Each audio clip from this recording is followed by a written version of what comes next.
Supreme court level playing field की दरख्वास्त पर समाअत पीर तक मुलतवी। हमें बताएं तौहीन अदालत कौन कर रहा है, आप हमसे क्या चाहते हैं। चीफ जस्टिस का वकील से मुकालमा। क्या आपने सुप्रीम कोर्ट के हुक्म पर इलेक्शन कमीशन से रुजू किया? इलेक्शन कमीशन ने आपको ऑर्डर्स क्या दिए? जस्टिस मोहम्मद अली मजहर का इस्तफसार। IG पंजाब, चीफ सेक्रेटरी और एडवोकेट जनरल से जवाब तलब।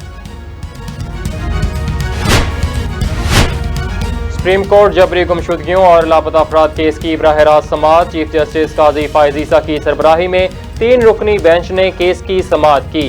बेंच में जस्टिस मोहम्मद अली मजहर और जस्टिस मुसर्रत हिलाली शामिल।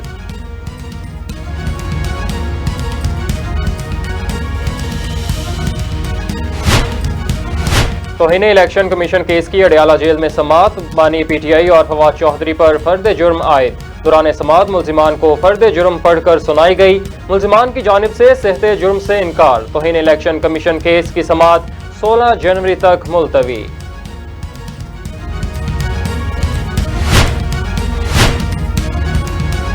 मेरे खिलाफ शिकायत बेबुनियाद हैं। सुप्रीम जुडिशल काउंसिल के दूसरे शोकाज नोटिस पर जस्टिस मुजाहिर अली अकबर नकवी ने तफसीली जवाब जमा करवा दिया।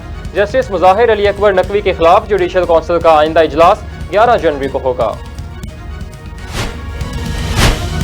नवाज शरीफ के कागजात नामजदगी मंजूर करने के खिलाफ दायर अपील पर एतराज खत्म, जवाब तलब। एटलब ट्रिब्यूनल के जज रिसाल हसन सैयद ने अपील पर समाअत की। नवाज शरीफ के NA 130 से कागजात नामजदगी मंजूर करने के खिलाफ इश्तियाक अहमद ने अपील दायर की थी।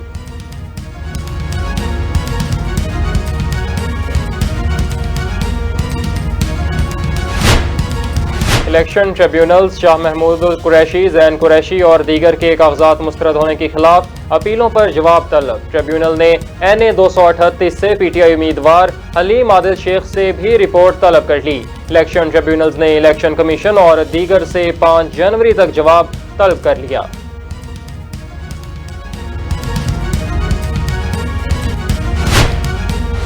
मुस्तरद कागजात नामजदगी पर तमाम दरख्वास्तें यकजा, जवाब जमा कराने का हुक्म। RO से रिकॉर्ड लेकर तमाम दरख्वास्तों पर शकवार कमेंट्स जमा करवा दें। इलेक्शन ट्रिब्यूनल की हिदायत। इलेक्शन ट्रिब्यूनल में शुएब शाहीन, नियाजुल्लाह नियाजी, जफरुल्लाह अली शाह और दीगर ने कागजात नामजदगी मुस्तरद होने पर अपीलें दायर की।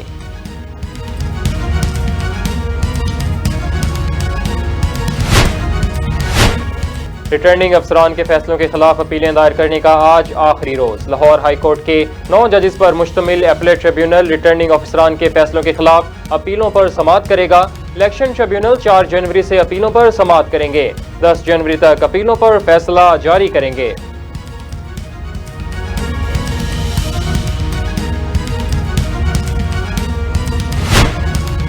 तहरीक इंसाफ से बल्ले का निशान वापस लेने की दरख्वास्त पर फैसला महफूज। क्या जो रिलीफ किसी और अदालत से मिला है, यही रिलीफ लाहौर हाई कोर्ट दे सकती है? क्या सियासी जमात ने इलेक्शन एक्ट सेक्शन 215(5) को चैलेंज किया है? लाहौर हाई कोर्ट ने दरख्वास्त गुजार से अहम सवालात के जवाब मांग लिए। तहरीरी जवाब जमा कराने की हिदायत।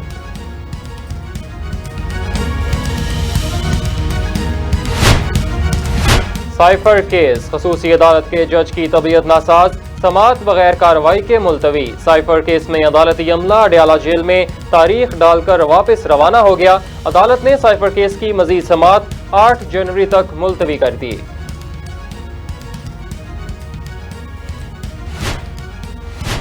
पीपल्स पार्टी की सेंट्रल एग्जीक्यूटिव कमेटी का इजलास आज लाहौर में होगा। बिलावल भुट्टो जरदारी और Asif Ali Zardari central executive committee के इजलास की सदारत करेंगे। इजलास में NA 127 के इंतखाबात के हवाले से मुशावरत की जाएगी।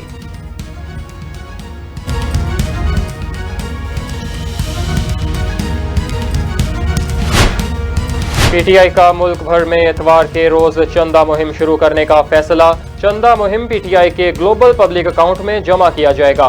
सोशल मीडिया के जरिए जनरल इंतखाबात के लिए फंड रेजिंग मुहिम शुरू की जाएगी।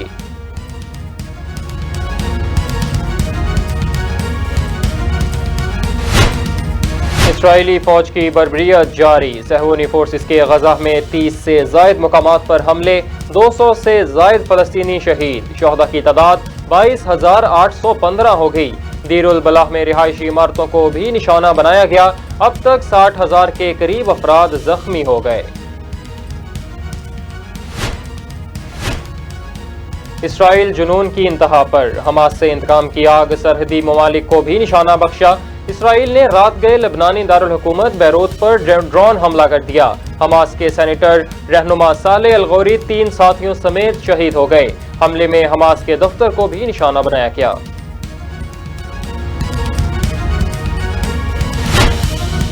बैरूत में हमला लेबनान के दिल पर हमला है। हिज़्बुल्लाह का हमास के नायब सरबराह की शहादत का बदला लेने का ऐलान। कहा, इसराइल को सालेह अल आरूरी की शहादत की भारी कीमत चुकानी होगी। सालेह की शहादत से अब लेबनान, यमन, शाम और इराक में मगरिब के खिलाफ हमारी मुज़ाहमत तेज होगी।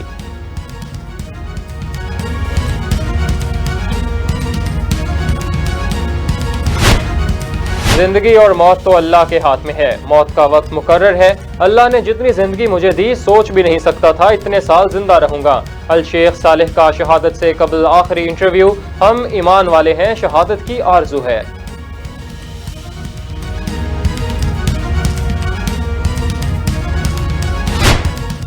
हमास खून के आखिरी कतरे तक आज़ादी की जंग लड़ने के लिए पुरअज़्म। मुजाहिदों ने सहूनी अफवाज के लिए गजा की जमीन तंग कर दी। अल-क़िसाम ब्रिगेड ने सहूनी फोर्सेस पर हमले की वीडियो जारी कर दी। वीडियो में इसराइली टैंकों को निशाना बनाया गया।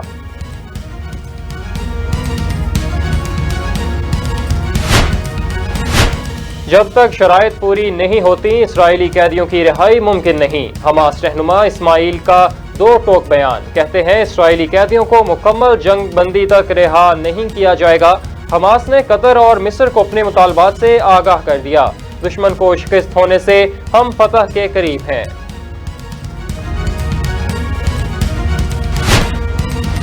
गजा फलस्तीनियों की सरजमीन है और रहेगी। अमेरिका ने भी बलाखिर फलस्तीनियों के हुकूक तस्लीम कर लिए।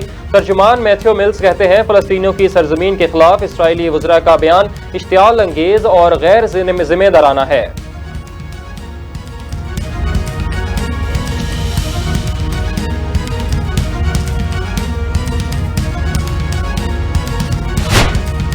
तुर्किया ने इसराइल का जासूसी नेटवर्क पकड़ लिया। मोसाद से ताल्लुक रखने वाले 23 अफराद को तुर्क इंटेलिजेंस एजेंसी ने मुख्तलिफ इलाकों में छापे मारकर गिरफ्तार कर लिया। हिरासत में लिए गए इसराइल जासूसी मुख्तलिफ शख्सियात पर कातिलाना हमलों और अगवा में मुलव्विस पाए गए।